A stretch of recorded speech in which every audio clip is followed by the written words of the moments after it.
Hello and welcome.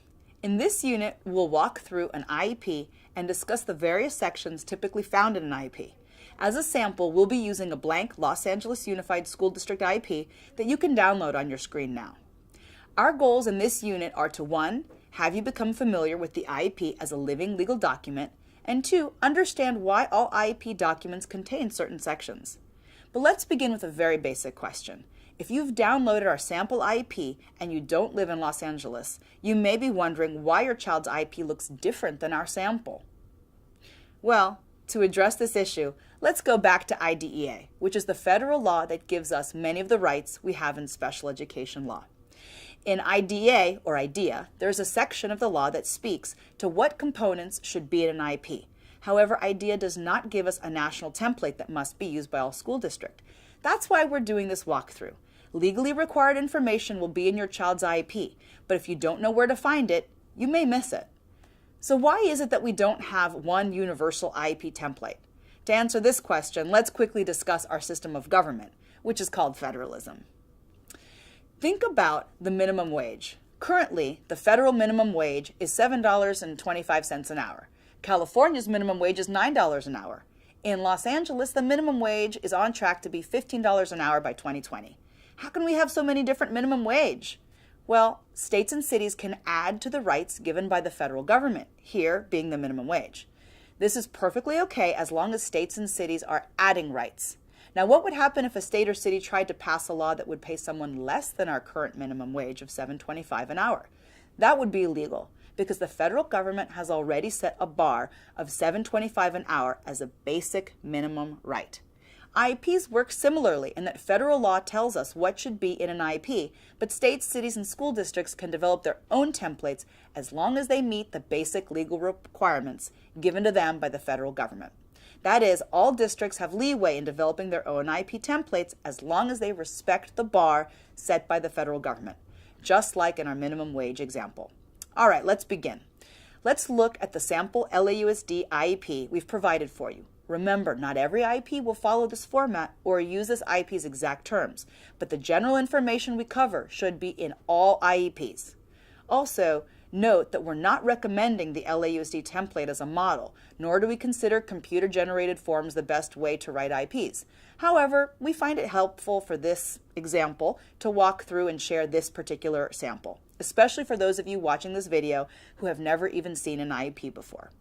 The first thing that you might see when you look at our sample IEP is that it's a written document. Why? Well, because the law says so. Nowadays, I doubt you'll find any schools attempting to have an oral IEP, but it's important to know that the law says an IEP has to be written. As a parent, it's important for you to remember and make sure that everything related to your child's special education program is written down. If anything, so that you can have evidence later on if you have a disagreement with the school or district. Let's go section by section now and see what we find. In section A through C, we have some basic information about the student. In any IEP document, make sure you verify these basic details such as age, grade, etc. You'd be surprised how many times we see an IEP talking about Johnny when the student's name is actually Ricky. This can be a big sign that the IEP is rushing through and that the team is not actually focusing on your child. Some of the basic information we see in these three sections includes the date of when the IEP is taking place and the type of meeting, with options ranging from the initial IEP to a triennial IEP. In section B, we see additional student info, including alternative mode of communication and whether they are limited English proficient. Again, make sure the sections that capture general info are accurate. For example, if a child's second language is English, this should be clearly indicated through and through in case his or her needs are language related and not special education related. Let's continue with our walkthrough by looking at section D. In section D, we have goals. This is a vital part of the IEP, and discussing goals is specifically mentioned in IDEA. An IEP should have, and I'm quoting the law here, a statement of measurable annual goals, including academic and functional goals.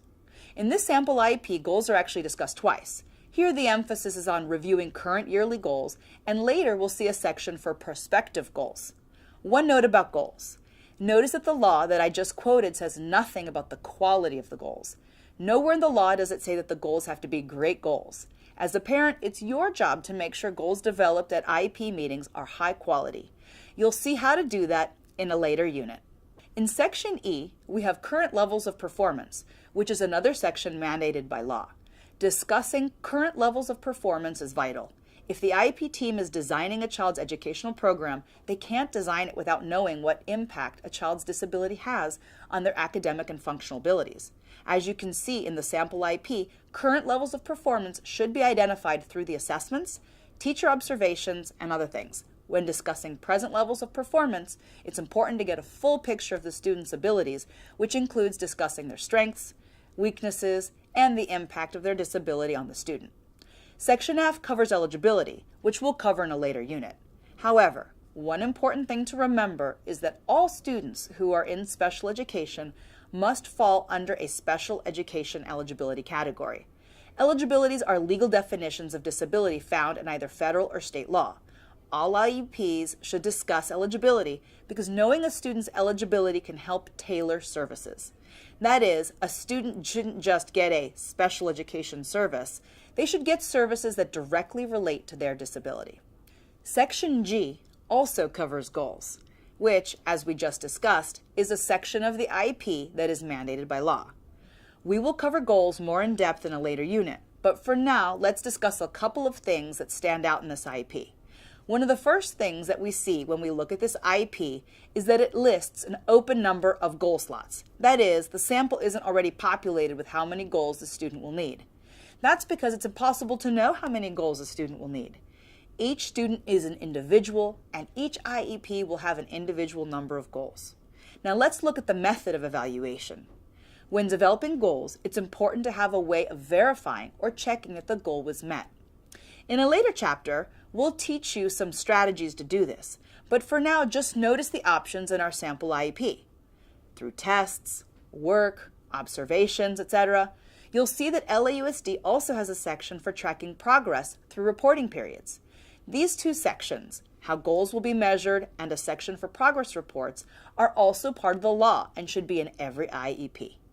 Finally, in Section Q, our sample IEP has several important sections involving parent participation and notification of the IEP meeting.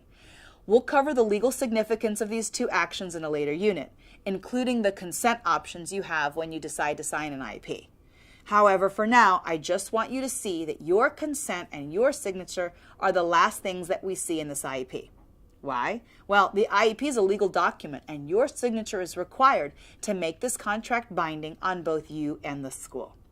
Okay, those are some of the core sections of a typical IEP. As I've already mentioned, not every IEP will have all these sections in this order, but all IEPs should include the same general and legally required components. If you feel a little confused after this walkthrough, that's okay. IEPs are legal documents, and legal documents are always difficult to digest. Take your time to read your IEP 2 or 3 times or more until you're familiar with it. Then, read it a few more times to learn what's in it. Now that we've walked through some of the important sections of an IEP, I do want to restate that we have not covered every section that should be included in an IEP. Today, we looked at core sections of an IEP only. Throughout this unit, we've given you the legal site for the section of IDEA that the components of an IEP come from. I highly suggest you look it up online for yourself and familiarize yourself with this very important part of the law. Remember, as a parent, it's your duty to understand what is happening in your child's education, and this includes understanding the IEP fully. One of the most common problems we see in this line of work is that parents agree to services or placements that they don't really understand. As an attorney, I can't tell you how important it is to understand every single part of the IEP. It's a contract, and you will be bound by what is found within that contract. So, happy reading. And with that, we'll end this unit. In a later unit, we'll cover in depth some of the topics we spoke about, such as eligibility and goals. We'll also cover a few other components of IEPs, such as transition plans and things we didn't cover today. In the meantime, here are a few resources for you. You can access our toolkit online and read Chapter 9 on the IEP for more information. If you're in the Los Angeles area, you can also call us for an intake if you're having trouble with your child's educational program. Well, thanks for joining us, and goodbye for now.